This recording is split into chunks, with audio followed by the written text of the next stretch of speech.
Պուրիտանները, ամենօրյա ընթերցանություն, Վիլյամ Գերնալ, օր հունիսի 21։ Սովորեցրում ես, որ այնպես համարենք մեր օրերը,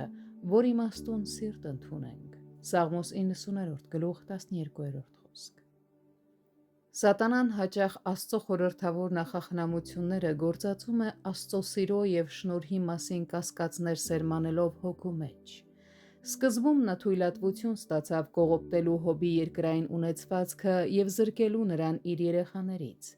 իսկ հետո ջանում էր ստիպել նրան կասկածել իր հոգևոր վիճակին և Աստծո որդի լինելու իր իրավունքին։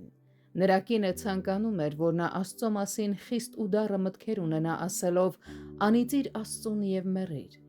իսկ նրա ընկերները ցանկանում էին, որ նա նույնքան խիստ մտքեր ունենա իր մասին, կասկածելով, թե նա կեղծավոր է։ Եվ երկուսն էլ նույն սխալի մեջ էին, կարծելով, թե այսպիսի ծանր տառապյալ վիճակը անհամատեղելի է Աստծո շնորհի մեջ գտնվելու հետ։ Ուստի, ով քրիստոնյա, մնա ճշմարտության ուղու վրա և նեղությունների պատճառով Աստծուն մի մեղադրիր անխոհեմաբար, կարծես թե նա քո թշնամին լինի, և ոչ էլ ինքդ քեզ համարիր նրա թշնամին։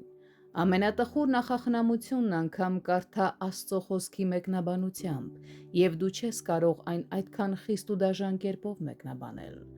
Ինչպես Աստված կարող է ծուռ փայտով ուղիղ քաշել և արդար մնալ նույնիսկ այն ժամանակ, երբ գործածում է ամբարիշտ գործիքներ, այնպես էլ նա շարունակում է ողորմած ու շնորհառատ լինել, նույնիսկ երբ թույլ է տալիս ծանր ու խիստ թվացող հանգամանքներ։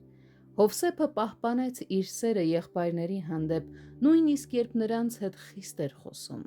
Ես չեմ զարմանում, որ ամբարիշտները կարծում են, թե ունեն Աստծո օրհնությունը, քանի որ ապրում են բարեկեցության տաք արևի տակ։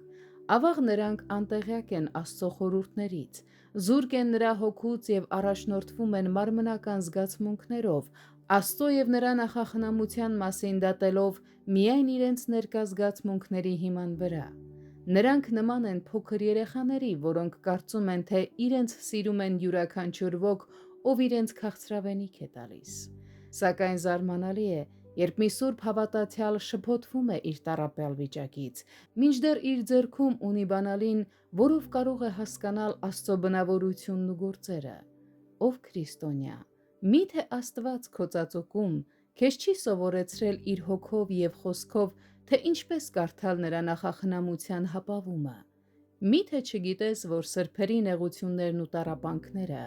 օրհնություններ են նշանակում։